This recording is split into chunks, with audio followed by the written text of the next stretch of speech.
നമസ്കാരം. ഡബ്ലിൻ മല്ലു വേൾഡിന്റെ പുതിയൊരു വീഡിയോയിലേക്ക് എല്ലാവർക്കും സ്വാഗതം. ഇന്നൊരു കൃപാസന സംബന്ധമായിട്ടുള്ള ഒരു വീഡിയോയെ കുറിച്ച് പറയാൻ വേണ്ടിയാണ് വന്നിരിക്കുന്നത്. ഒന്ന് രണ്ട് പേര് റീസെന്റ് ആയിട്ട് നമ്മുടെ കൃപാസന വീഡിയോയ്ക്ക് കീഴിൽ മെസ്സേജ് ഇട്ടിട്ടുണ്ടായിരുന്നു. നമ്മൾക്ക് ഉടമ്പടി കാശുരൂപം എങ്ങനെയാണ് യൂസ് ചെയ്യേണ്ടത്, അല്ലെങ്കിൽ ഉടമ്പടി കാശുരൂപം നല്ല നമ്മുടെ മാലയുടെ കൂടെ കൊന്തയുടെ കൂടെയൊക്കെ ചേർത്ത് ഇടുന്നതിന് കുഴപ്പമുണ്ടോ എന്നൊക്കെ ചോദിച്ചിട്ട് മെസ്സേജ് ഇട്ടിട്ടുണ്ടായിരുന്നു. ഞാൻ പണ്ടൊരു വീഡിയോയിൽ ഇങ്ങനെ ഇതിനെക്കുറിച്ച് സംസാരിച്ചിട്ടുണ്ടായിരുന്നു ഓൾറെഡി.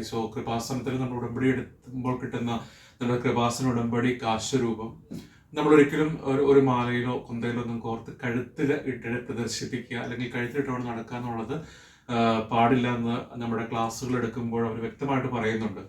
പ്രത്യേകം ശ്രദ്ധിക്കുക, നമ്മൾ ഉടമ്പടി എടുത്ത ആളുകൾ കാശുരൂപം ഒരിക്കലും മാലയിലോ കൊന്തയിലോ കോർത്തിട്ടുകൊണ്ട് പോകാൻ പാടില്ല.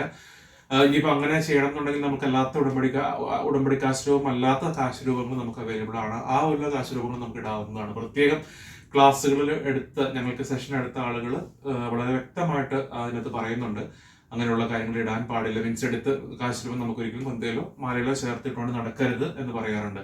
വിശുദ്ധമായ സ്ഥലത്ത് അല്ലെങ്കിൽ സെപ്പറേറ്റ് വീടിന്റെ ഒരു സ്ഥലത്ത് അത് വിശിഷ്ടമായി തന്നെ വെക്കണം എന്നാണ് അതിനകത്ത് പറഞ്ഞിരിക്കുന്നത്. പിന്നെ രോഗികളായിട്ടുള്ള ആളുകളെ കാണാൻ പോകുമ്പോഴോ അല്ലെങ്കിൽ പ്രാർത്ഥിക്കാൻ നെറ്റിലെ കുരിശ് വരച്ച് പ്രാർത്ഥിക്കേണ്ട സമയങ്ങളിലൊക്കെ നമുക്കതൊരു കുഞ്ഞു ഡെപ്പയിലാക്കി കൊണ്ടുപോയിട്ട് പ്രാർത്ഥിക്കുകയോ അല്ലാന്നുണ്ടെങ്കിൽ പ്രയർ ചൊല്ലുകയൊക്കെ ചെയ്യാം. അതിനൊന്നും ഒരു കുഴപ്പമില്ല. അതുപോലെ തന്നെ വിദേശത്ത് പരീക്ഷയ്ക്ക് ഒരുങ്ങുന്ന പിള്ളേർ പരീക്ഷയ്ക്ക് പോകുമ്പോൾ എക്സാം ഹോളിൽ നമുക്ക് കൊണ്ടാൻ അനുവദനീയമാണെന്നുണ്ടെങ്കിൽ അത് പോക്കറ്റിലിട്ട് നമ്മൾ വളരെ കുഞ്ഞ ഡപ്പയിലിട്ട് അത്രയും വിശദമായിട്ട് കൊണ്ടുപോകുന്നതിനൊന്നും കുഴപ്പമൊന്നുമില്ല. അതുപോലെ രോഗികളെ കാണാൻ പോകുമ്പോൾ നമ്മൾ അത് ആശീർവദിച്ച് നമ്മൾ നെറ്റിൽ കുരിശ് വരച്ച് പ്രാർത്ഥിക്കുന്ന പതിവൊക്കെ ഉണ്ട്. അപ്പം അങ്ങനെയുള്ള കാര്യങ്ങളൊക്കെ നമുക്ക് കൊണ്ടുപോകുന്നതിന് കുഴപ്പമില്ല.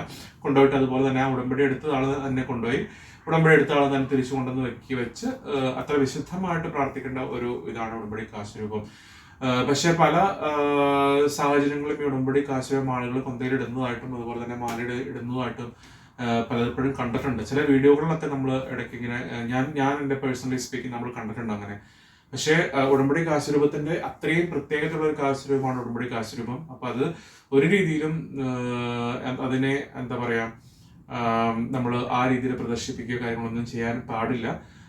അത് നമ്മളെപ്പോഴും കൃത്യമായിട്ട് കാര്യമായിട്ട് അല്ലെങ്കിൽ അത്രയും വിശുദ്ധിയോട് കൂടി സൂക്ഷിക്കേണ്ട ഒന്ന് തന്നെയാണ്. കൂടുതലും നമ്മൾ ഉടമ്പടി കാശുരൂപം സൂക്ഷിക്കേണ്ടത് നമ്മൾ ഉടമ്പടി മാതാവിന്റെ പടം അലങ്കരിച്ച് വെച്ചോടത്ത് തിരികെത്തിച്ചൊക്കെ വെക്കുന്നിടത്ത് നമ്മൾ സെപ്പറേറ്റ് ഒരു ബോക്സിലിട്ട് വെക്കുകയോ അല്ലെന്നുണ്ടെങ്കിൽ പ്രത്യേക ഷെൽഫിലോ എവിടെയെങ്കിലും വെക്കുക ചെയ്യാം. ഷെൽഫിൽ വെക്കുന്ന കാര്യം എടുത്ത് ക്ലാസ്സിൽ പറഞ്ഞിട്ടുണ്ടായിരുന്നു, ഞാൻ കറക്റ്റായിട്ട് ഓർക്കുന്നു. പെട്ടിയുടെ ഒരു ഭാഗത്ത് നമ്മൾ ഒരു രീതിയിലും പൊടിയൊന്നും പിടിച്ചിരിക്കാത്തൊരു സ്ഥലത്ത് അതീവ നല്ല വിശുദ്ധമായിട്ട് സൂക്ഷിക്കണം എന്നാണ് അവരെ ക്ലാസ്സിൽ പറയുന്നത്. പ്രത്യേകം ശ്രദ്ധിക്കുക, അങ്ങനെ ആരെങ്കിലും ഉണ്ടെന്നുണ്ടെങ്കിൽ അങ്ങനെ ചെയ്യുന്നുണ്ടെന്നുണ്ടെങ്കിൽ മസ്റ്റായിട്ടും അത് റിമൂവ് ചെയ്തുകൊണ്ട് നമ്മൾ കറക്റ്റായിട്ട് പറഞ്ഞ രീതിയിൽ തന്നെ സൂക്ഷിക്കാനായിട്ട് ശ്രമിക്കുക കേട്ടോ. കാരണം നമ്മുടെ ഉടമ്പടിയിലെ കാശുരൂപത്തിന് അത്രയും വിലയുണ്ട്, അത്രയും ഒരു പ്രാധാന്യം കൊടുക്കുന്ന ഒന്നാണ് ഉടമ്പടി കാശുരൂപം. അതൊരിക്കലും ആ രീതിയിൽ നമ്മൾ കൊണ്ട് നടന്ന് സൂക്ഷിക്കേണ്ട ഒരു കാര്യമല്ല, പ്രത്യേകത ഓർക്കുക കേട്ടോ. അപ്പം ഈ ക്വസ്റ്റ്യൻ ചോദിച്ച ആളുകൾക്ക് അതിന്റെ ഡൗട്ട് ക്ലിയർ ആയെന്ന് വിചാരിക്കുകയാണ്. ഒരുപക്ഷെ നിങ്ങൾ ഇതിന്റെ മെസ്സേജുകളൊക്കെ പല അച്ഛന്റെ വീഡിയോകളിലോ അല്ലെന്നുണ്ടെങ്കിൽ ഇത് സംബന്ധമായിട്ടുള്ള വീഡിയോയിൽ പലപ്പോഴും കണ്ടിട്ടുണ്ടാവാം. പക്ഷെ ഈ ചോദിച്ച ആളുകൾക്ക് ഡൗട്ട് ക്ലിയർ ചെയ്യാൻ വേണ്ടിയിട്ടാണ് ഞാൻ വീഡിയോ ഇട്ടത് കേട്ടോ. അപ്പൊ എല്ലാവർക്കും കൃപാസനം മാതാവിന്റെ അനുഗ്രഹം എല്ലാ രീതിയിലും ഉണ്ടാവട്ടെ. നല്ലൊരു ദിവസം ആശംസിച്ചുകൊണ്ട്